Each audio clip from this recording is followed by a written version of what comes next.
Yang paling penting adalah bahwa pihak lain telah menghancurkan lebih dari 40 botol cairan Wu Jianling. Berbicara tentang ini, Sukuan mengungkapkan warna tertekan.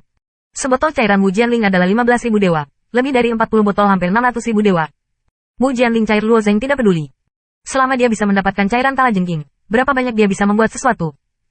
Namun, Yue Baicheng dan Qiu Xiyuan setengah mati oleh orang-orang, dan nada suara Luo Zeng ini tidak bisa menelan. Siapa situ Xiu? Luo Zeng bertanya dengan dingin. Sukuan Zeng ingin menjawab, dan ada suara di belakangnya, itu adalah penguasa di kota naga. Yin Yuewan yang berbicara. Dia mendengar bahwa Luo Zeng memiliki sesuatu yang salah dan bergegas.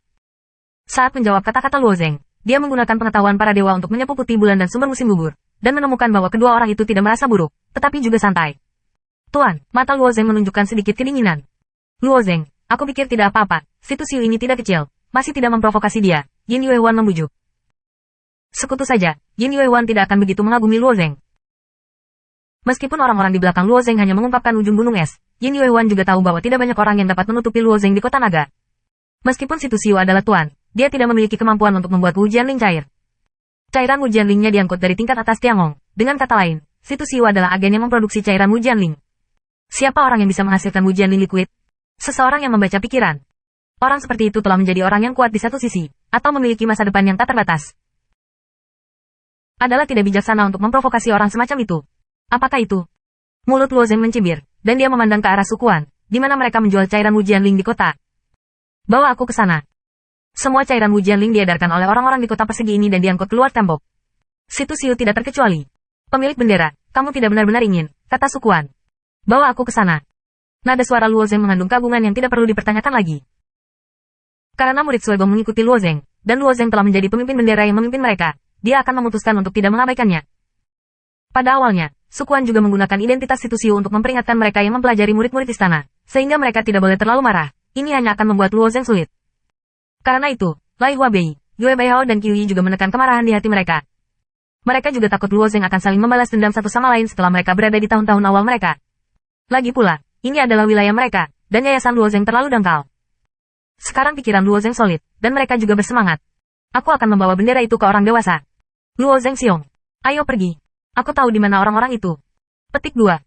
Melihat murid-murid Suegong, Luo Zeng memasuki kota. Yin Yuewan juga menggigit giginya. Hari ini sepertinya sesuatu akan terjadi. Sukuan mengangkat bahu. Kurasa sama. Bisakah Yin Qizu memindahkan anak itu? Dia mengatakan bahwa bocah itu adalah salah satu dari 3 penguasa utama kota naga. Yin Yuewan selalu mengikuti kehidupan anak untuk memiliki status hari ini. Bahkan jika bocah itu keluar, situ Xiu tidak akan membelinya. Yin Yuewan menggelengkan kepalanya. Situ Xiu, yang berada di belakang panggung, adalah alternatif di Longcheng. Bahkan mereka yang jauh lebih kuat darinya tidak berani memprovokasi dia. Tongzhu tidak bisa menyelesaikan masalah. Ayo kita periksa juga, Sukuan mengangkat bahu. Jadi keduanya juga mengikuti. Sekelompok besar orang bergegas melintasi kota, menarik banyak orang. Tetapi ketika mereka melihat perbaikan orang-orang ini, mereka menghina wajah mereka. Mereka tampaknya adalah mereka yang menjual cairan Wu Jianling. Bisnis situ Xiu dirampok. Aku diajari makan hari ini. Oh, ini cairan arwah pedang, dan bokong harimau dipetik. Lihat mereka, apakah kamu akan membalas? Anak yang menuju adalah pembawa bendera. Ketika dia pertama kali memasuki sisi lain dari tanah, dia dilatih untuk membalas terhadap situ Xiu. Apakah mereka akan mati? Ini juga hal yang sangat membosankan untuk berlatih di kota naga. Orang-orang di kota ini juga tidak terlalu besar untuk melihat kegembiraan. Beberapa orang hanya menutup stand mereka dan menindaklanjutinya. Setelah melintasi 2 jalan, Lai Huabei menunjuk ke tidak jauh. Itu adalah situ Xiu memiliki toko besar di kota, yang menyumbang hampir setengah dari pasar. Banyak orang telah membeli cairan Wu Jianling di sini dan membawanya keluar dinding pedang untuk dijual. Namun, cairan Wu Jianling di sini selalu dikontrol dengan harga 20.000 senjing. Satu tidak diperbolehkan, sehingga keuntungan penjual sangat tipis. Sejak Luo Zeng mulai menjual dan menjual cairan Wu Jianling, bisnisnya di sini sudah sangat sepi. Lagi pula, cairan Wu Jianling milik Luo Zeng memiliki perbedaan harga yang besar. Banyak orang dengan banyak berita beralih ke Luo Zeng untuk membeli cairan Wu Jianling. Kepentingan orang-orang ini konsisten dengan Luo Zeng, dan tentu saja mereka juga ketat dan keras. Oleh karena itu, cairan Luo Zeng Wu Jianling terjual selama beberapa bulan, dan situ Xiu menemukan masalah ini. Luo Zeng berdiri di depan trotoar dan menatapnya dengan samar. Sebagai sekutu, situ Xiu secara alami tidak beroperasi secara pribadi. Dia mengirim 3 pemilik bendera untuk membantunya, dan salah satu pemilik bendera bersandar di belakang. Pembawa bendera telah melihat Luo Zeng dan rombongannya sepanjang waktu, dan secara alami memahami asal-usul orang-orang ini. Hari ini, dia dan 2 pemilik bendera lainnya memberikan pelajaran kecil kepada kelompok kecil ini. Situ Xiu juga mengatakan kepada saya untuk tidak membunuh orang. Jika tidak, di mana mereka akan meninggalkan kehidupan mereka? Pemilik bendera ini penasaran, orang kecil ini bahkan berani datang ke pintu. Apa yang kamu lakukan di rumah untuk belas kasihan? Hei, kalian! Pemilik bendera baru saja membuka mulutnya dan Luo Zeng telah menembak. Booming! Trotoar 2 dan 3 kaki ini jatuh di bawah kekuatan besar, dari kiri ke kanan, dan runtuh menjadi reruntuhan. Harga potongan di trotoar tidak murah, dan ada ratusan botol cairan Wu Jianling di sisi kanan.